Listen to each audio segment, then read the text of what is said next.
Greetings, ladies and metal gents, and welcome to this latest edition of Tales from Outer Space, where I take stories from across the internet and read them for your entertainment. This particular story is called A Short Life, written by the I Am the Hype TFS. I thought I was blessed with long life, and I pictured the humans whose time in the universe seemed fleeting in my eyes. But that was before we got to know them, before we came to consider them as friends. Never before had individuals from another race found their way so swiftly to the depths of my heart. But I can say without hesitation that it is my human friends who are dearest to me. So eager are they to share every aspect of their lives with me, and even more willing to indulge mine. They find the barest of similarities or the smallest of shared interests, and before you know it, they become a permanent fixture in your life. We privileged races at times joke that humans seemed immortal with how irrationally capable they are at surviving and even thriving in the worst of circumstances.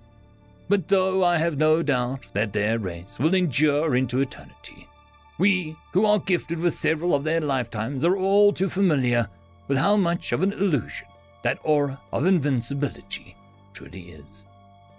Our senses of time is warped in relation to our lives, and in the early years of our friendship with humans, we made the crucial mistake of not cherishing the time that we had with them more. 50 years would pass by quickly for us, but for our human friends, the toll was great. No longer could they move the way they used to. No longer could they endure the hardships of adventure as they previously had. Their desire never died, of course, and they adapted their technologies more and more to allow themselves to relive the glory days of their youth, when it felt like nothing could stop them. But time is cruel to humans, and technology could only do so much and take them only so far. Before we knew it, our vibrant friends grew old, their hair speckled with grey and white, their backs a bit more hunched, their steps a bit slow. But they were still as vibrant as the day we met, as full of fire and passion as when they bounded across unfamiliar landscapes without a shred of fear in their hearts.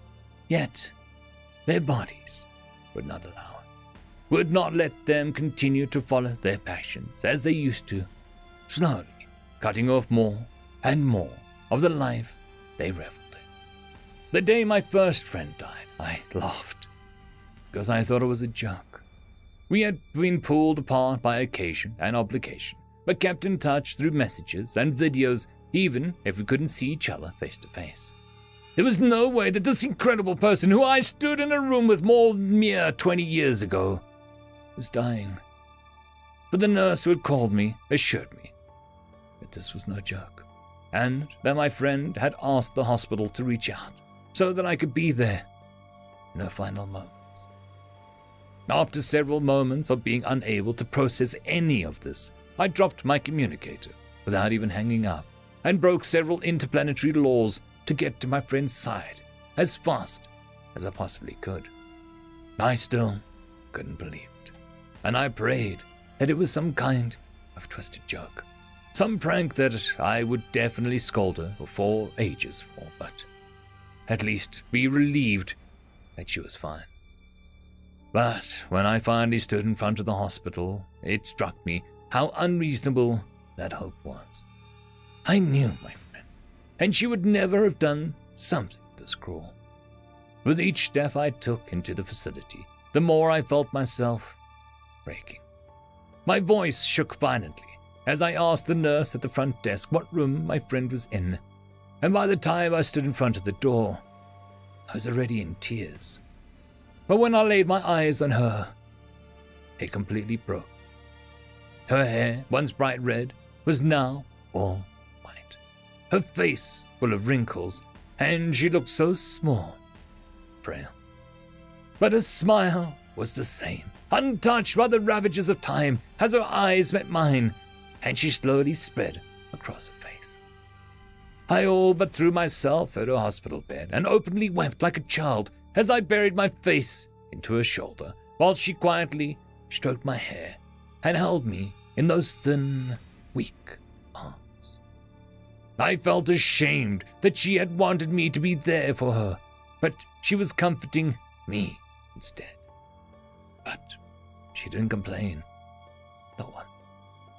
We sat there just holding each other until I finally regained the ability to speak without sobbing and began to catch up. I wanted to hear everything she had to say, wanted to see every word she said and move she made into my memory. Because after that day, I knew I would never be able to hear her voice again, never be able to feel the warmth of her embrace or see the rich life sparkling in her eyes. Eventually, she got too tired to continue and asked if I would just hold her while she got some sleep. We both knew that she wasn't going to wake up again, but neither of us wanted to openly acknowledge it. So I simply nodded and clasped her hand in mine, trying to memorize every detail of her face so that I would never forget it. I sat there as she drifted off and held my breath every time she seemed like she had taken her last one. I lived and died between every beat of her heart, every pulse against my fingers, every rise and fall of her chest. And when it finally stopped, I cried tears I didn't know I had left. I let out a silent scream that threatened to burst my lungs, and my heart felt like it was tearing itself to pieces. Never before had I experienced loss like this. Never had I had something so precious yet so fleeting without knowing it. And all I could think was how much time I had wasted. How much time I could have made for her if I'd only known that it would end like this. To anyone reading this, I beg of you to learn from my mistake. Cherish your human friends. Love them with every bit of your heart. And never leave them unspent. Because someday they will be gone. And all you'll have left are the memory of a short, wonderful life they chose to share with you. End of story. Story number 2. Friend-Shaped, written by Marilyn of Many. She'll want to pet it, as said a smug voice from the next room. Humans will pet anything. Even spiky things, asked the skeptical voice that I recognized as Z. I've never had a human want to pet me, and this thing is much worse. As curious as I was to see our newest cargo and judge for myself, I first had to finish setting out the food for the animals in the next bay. I lugged in bags of dried pellets and fish jerky as our door slid shut behind me, cutting off the sound of Z insisting that the delivery person that there was no way under several suns that I would want to touch this new mystery animal. We'd see about that. I stashed the pellets in the appropriate closet and pulled out a sheet of jerky for each of the 3 fangy monstrosities that twined around each other, trying to hypnotize me through the bars. I ignored the moving pattern of stripes that probably worked on prey from their world. Working quickly, I set the sheets down on the floor outside the cage, spaced far apart as possible. Then I used a gravity wand to lift them through the bars without losing a finger.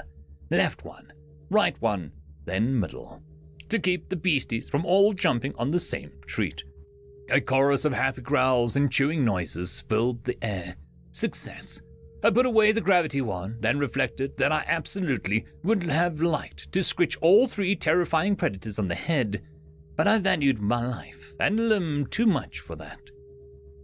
On to the next room. The doors opened and closed in quick succession. I passed other people loading and uploading various crates, but I only had eyes for the terrarium that looked like it was made for force fields instead of glass, or maybe room temperature versions of hard water, given that the person chatting with Z was a water whirl.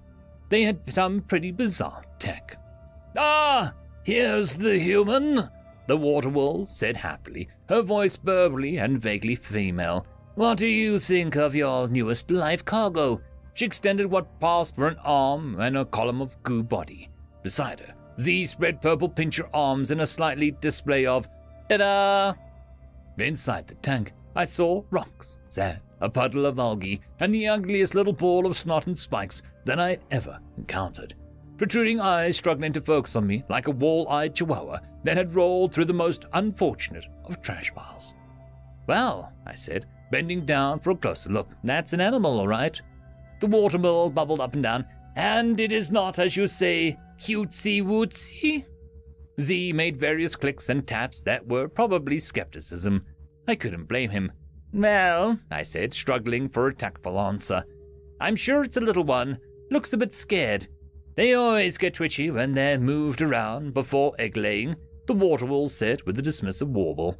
"It'll settle down when everybody stops walking by. It's non-toxic, maybe once it's calm." The rest of her sentence was cut off by loud snarls from next door, carrying through the wall while both doors were open at the same time. It sounded like a brief squabble over fish jerky. No cause for alarm. For me, anyway. The animal in the terrarium made a piercing squeak and tried to burrow under the rock, its spines growing visibly longer and flinging droplets of moisture as it trembled violently. "Oh, that's bad," said the waterworld, all cheer gone. "It could sour the eggs. Everybody be quiet. Move slowly." She waved two armlets at the other people carrying boxes, who did as she asked. Z was making a whistle that would probably be a curse in his own language, or maybe someone else's. "We'll get blamed for all the egg troubles. Would dim lights help? I'll hit the controls." He moved off in quiet bug legs. "What else helps?" I asked. "Wait, there's a manual for this, right?" Without waiting for a response, I unfolded the screen in my pocket and looked for the newest files. There it was, easily searchable too. While I spent a moment on that, the room dimmed and quieted into soothing nighttime. The other crewmates grabbed the remaining crates, left, and shut the door. I heard someone say to leave the oncoming boxes in the hallway for a moment. "It's still stressed," the waterwool said. "We should have brought another one to soothe it." "Hang on, I found the sound files," I said. "Here's the soothing one." At the press of a button, a brief gurgle played, then cut off. "Yeah, that's it." The animal turned towards me, then back to the rock. No change. I asked the waterwool, "I don't suppose you can make that sound?" When she hesitated, I tried myself. Hard to do without the water around the gargle, but I managed an awkward warble in the back of my throat. The animal, shivering, stifled. "Keep doing that," the waterwool said with an urgent wave. I did, feeling a bit silly, but the animal liked it. The trembling ended and the spine started to retract. When I paused for breath, the creature held perfectly still. Then, when I started again, the spines continued shortening. After a few moments, there was a slimy ball of green with eyes that stuck out. And soon enough, those finally closed. When they opened again, they weren't bulging anymore. A head lifted from the goo with a cute little face that choked curiously. "Yeah, look at you," I said, "all calm and happy." It oozed over towards me, moving much like a waterwool's did, without any legs. It nuzzled a hatch that I hadn't noticed in the side of the tank. "You said it's non-toxic, right?" I asked, not waiting for a response. I skimmed the manual. The hatch opened easily for me to stick my hand in and stroke the slimy little head. It purred like a babbling brook. "Told you," said the voice behind me. Z hissed. I turned to see him handing over credits with a displeased tilt to his antennae. "Did you just lose a bet?" I laughed. Z threw his pincher arms into the air. "I was covered in spikes. No fair changing shape like that." "Well, if we're going to be fair," I said, "I would have sacrificed a hairbrush to pet it through the spikes, if it liked that kind of thing." "Of course you would," Z muttered. "Righto," the waterwool said as she stuck the credits into a wallet pouch that floated amongst her other miscellaneous bits. "I can see it's in good care. I guess I'll be off." I gave the creature one last stroke, then eased my hand out and closed the hatch, waited to make sure that it stayed calm. When it settled back into goo, I stood and joined the other two in soft footing our way to the door. "I'll keep an eye on it," I promised. "And hand?" Z grumbled. "I've petted worse," I've told him. "I'm sure you have," he said, "and I don't want to hear about it." End of story.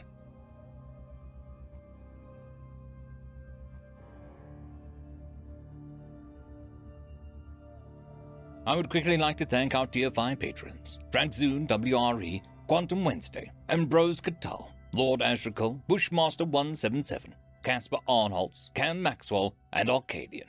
Thank you very much.